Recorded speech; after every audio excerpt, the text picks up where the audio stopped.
Have you ever tried to talk to a gun-toting NRA member about gun control? I have. Somehow, I really doubt that.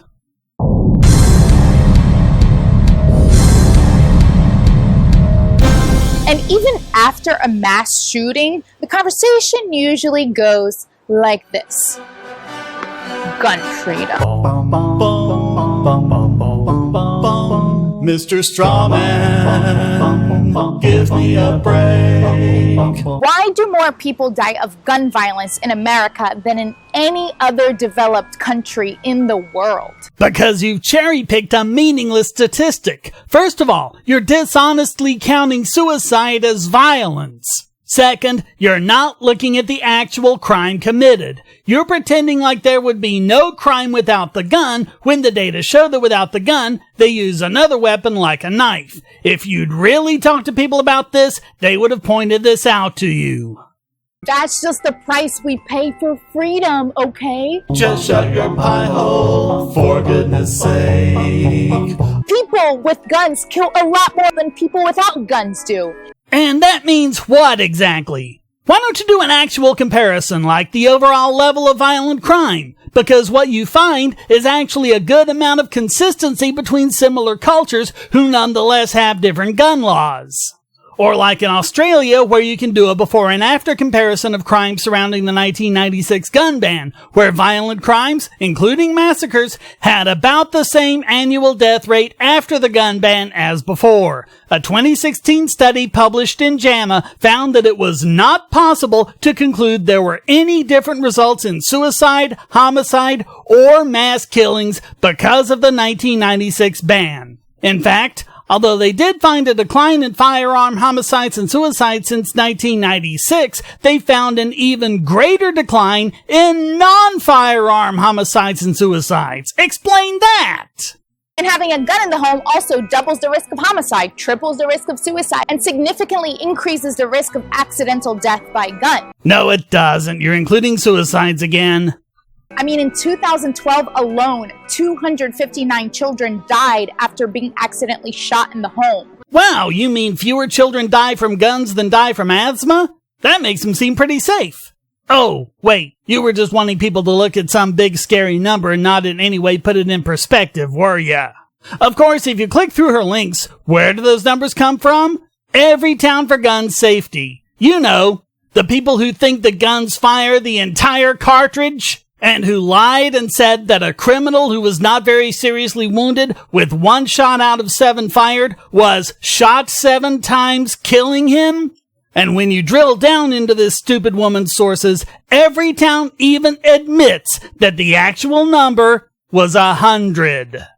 According to the CDC, the total number of people killed in firearm accidents per year is less than 500. You have about the same chance of dying from tuberculosis or meningitis, which are all but unheard of now. You're 60 times as likely to die from an accidental fall, 70 times as likely to die in a car accident, and 77 times as likely to die of accidental poisoning.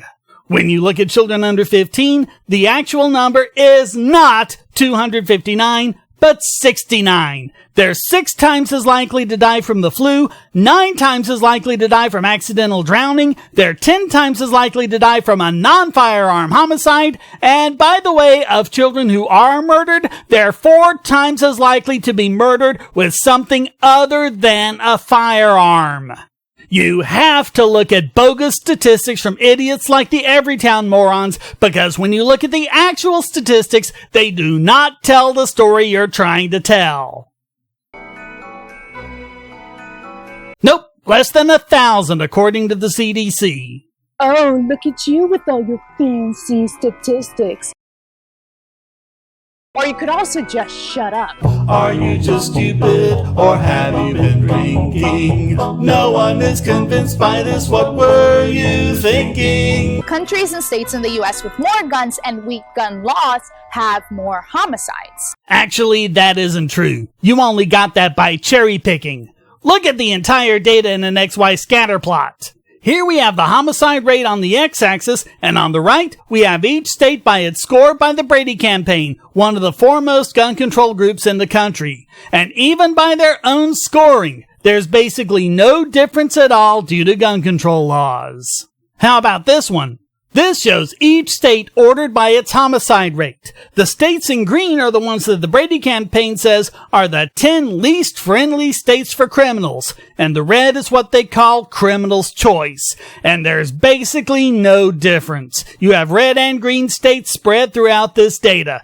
There really is no correlation at all. Take Japan, for instance. It has almost no guns, very strict gun laws, and almost no gun deaths. Fine, keep cherry picking. The worldwide data tell a completely different story. There pretty much is no trend whatsoever between the overall homicide rate and gun laws. Or look at Norway. It has a lot of guns, but very strict gun laws. So you know the result? Very little gun deaths. And as I showed in an earlier video, they've had the most people per million population killed in mass shootings, according to OECD data. And it's funny once again how gun control nutbars seem not to want to adjust for population. Why is that? How do you explain Washington, D.C. and Chicago? They have some of the toughest gun laws in the country, but also some of the highest crime and murder rates. How about that?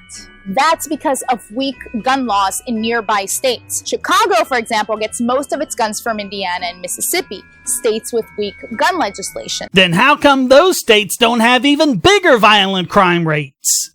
They issued a report stating that random dudes with guns only stopped 4% of mass shooting. And how many of those mass shootings occurred in a place where they could have guns? You see, that figure is meaningless unless you know how many of the other 96% happened with an armed citizen present. A better way of looking at it is to do what Davy Barker did when he found that mass shootings killed on average 14.29 people when stopped by police, 2.6 people when stopped by an unarmed civilian, and 1.8 people when stopped by an armed civilian. And how about all the law enforcement officials that have said that armed citizens do more harm than good in an emergency situation? Because most of them just don't have the years of rigorous training and experience to stop a mass shooter. Funny how that ends up not being the case when you actually look at armed citizens who have stopped rampage shooters. Barker gives full details in his link. Those few bad apples and the nut jobs and the criminals and the gangs aren't even one of the main drivers of gun violence. Shockingly, arguments that end up escalating between everyday people result in twice as many homicides as felonies and gang violence. How is that even possible when 78% of all murders in America are gang-related? But guns are almost never used for self-defense. Really? Almost never? Then explain how a study published in the Journal of Criminal Law and Criminology found that it happened over 2 million times a year. Even the National Crime Victimization Survey, which way undercounted them because they didn't count crimes that were fully prevented, like most of them, which prevent the crime entirely simply by showing the would-be criminal that they were armed, and they still came up with an annual figure of about 200,000. What almost never happens is gun control nutbars actually doing their research.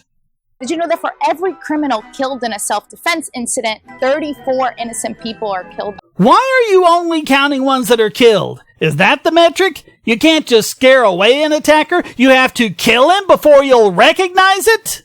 That we have more guns per capita than Yemen. That's a war zone. Your point? In the U.S., just over 1/3 of households have at least one firearm. This is actually about the same rate as Switzerland, which is pretty much the opposite of a war zone. And that the 80 million gun owners in this country and their 310 million guns can stand against Obama. Strawmen, I can't stand it when you spew it over and over again. You can get an assault weapon at Walmart.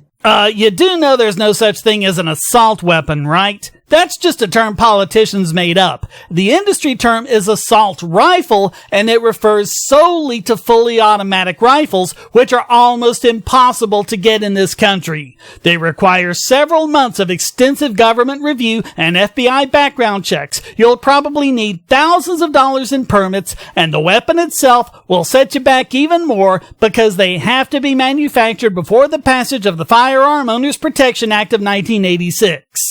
By the way, less than 2% of homicides are committed with rifles of any kind. Okay, I'm used to it by now. Call me a freedom hater all day. But I just think that your right to own a gun shouldn't take priority over everybody else's right to not be shot by a gun.